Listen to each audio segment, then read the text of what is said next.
നമസ്കാരം എല്ലാ പ്രിയപ്പെട്ടവർക്കും BVK മീഡിയയിലേക്ക് ഒരിക്കൽ കൂടി സ്വാഗതം. ഇന്നത്തെ വീഡിയോ പ്രമേഹവുമായി ബന്ധപ്പെട്ടുള്ള വീഡിയോ ആണ്. പ്രമേഹം കൺട്രോൾ ചെയ്യാനുള്ള ഒരു സസ്യം നിങ്ങളെ പരിചയപ്പെടുത്തുകയാണ്. അപ്പോൾ എൻ്റെ ഈ ചാനൽ നിങ്ങൾ ആദ്യമായിട്ടാണ് കാണുന്നതെങ്കിൽ ഒന്ന് സബ്സ്ക്രൈബ് ചെയ്യാൻ മറക്കരുത്.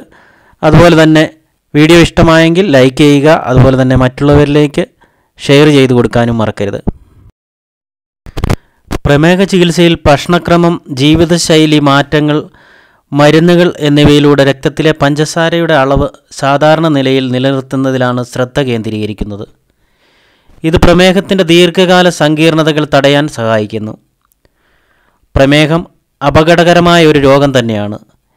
ഇത് ഹൃദ്രോഗം, നാഡീക്ഷതം, വൃക്കാരോഗം, ഡയബറ്റിക് റെറ്റിനോപ്പതി, ഉണങ്ങാത്ത മുറിവുകൾ എന്നിവയുടെ സാധ്യത വർദ്ധിപ്പിക്കുന്നു.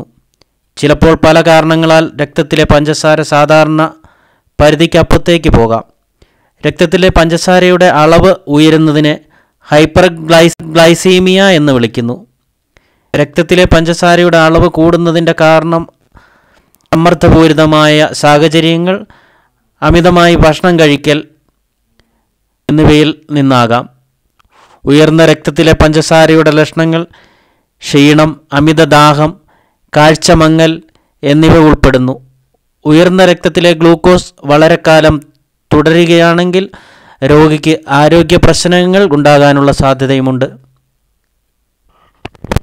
അപ്പോൾ നമ്മൾ ഈ പ്രമേഹം നിയന്ത്രിക്കാനുള്ള ചെടിയാണ് നമ്മളിപ്പോൾ ഈ കാണുന്നത്. ഇത് ഇൻസുലിൻ ചെടി എന്നാണ് അറിയപ്പെടുന്നത്. ഇതിൻ്റെ കമ്പോ അതല്ലെങ്കിൽ ഇതിൻ്റെ വിത്തോ കുഴിച്ചു വെച്ചാൽ കിളുക്കും. അപ്പോൾ ഇത് വീട്ടിൽ തന്നെ നമുക്ക് ഒരു ചെറിയ ഇതിൻ്റെ തണ്ട് തന്നെ കൊണ്ടുവച്ച് കഴിഞ്ഞാൽ ആവശ്യത്തിനുള്ള നമുക്ക് ചെടി അവിടുന്ന് തന്നെ ഉപയോഗിക്കാനൊക്കെ പറ്റും. അപ്പോൾ ഇതെന്താ ചെയ്യേണ്ടതെന്ന് ചോദിച്ചാൽ എടുത്തിട്ട് ഇതിൻ്റെ ഇലയോ അതല്ലെങ്കിൽ തണ്ടോട് കൂടിയതാണേലും കുഴപ്പമില്ല, നമ്മൾ എടുത്തിട്ട് ഇത് നല്ലപോലെ ഒന്ന് അരിഞ്ഞോ അല്ലെങ്കിൽ വെറുതെ ആണെങ്കിലും ഇട്ട് നല്ലപോലെ വെള്ളത്തിൽ തിളപ്പിച്ച് എടുക്കുക. തിളപ്പിച്ച് ആറിയതിന് ശേഷം നമ്മൾ വെറും വയറ്റിലാണ് ഇത് കുടിക്കേണ്ടത്. രാവിലെ വെറും വയറ്റിൽ 1 ഗ്ലാസ് വെള്ളം ദിവസവും കുടിച്ചു കഴിഞ്ഞെന്നാൽ നമുക്കുണ്ടാകുന്ന പ്രമേഹത്തിന് വളരെ നല്ല രീതിയിൽ കുറവുണ്ടാകും. അപ്പോൾ ഇതെല്ലാവരും നമ്മളൊന്ന് പരീക്ഷിച്ച് നോക്കുക. ഇത് വളരെ ഫലപ്രദമായ ഒരു ചെടി തന്നെയാണ്.